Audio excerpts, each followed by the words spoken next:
Are you doing. और मैंने आपको बोला था कि ऑर्डर कैसे देंगी।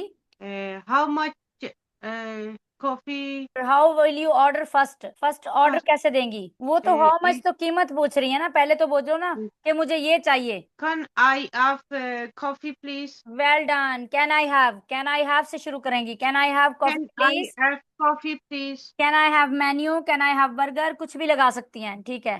Can I have, can Hmm. से स्टार्ट करना है, याद रखना। कैसे। Can I have? Well Yeah. Done, Yes. Can I have. Okay, फिर अब आपको उसकी प्राइस पूछ रही हैं किसी चीज की, तो कैसे पूछेंगी।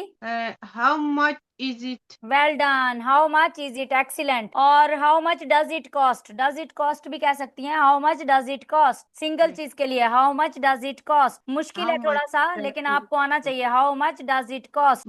How much does is cost? Does Cost. It cost, it cost. Does it cost? Well done, लिख लें। How much does it cost.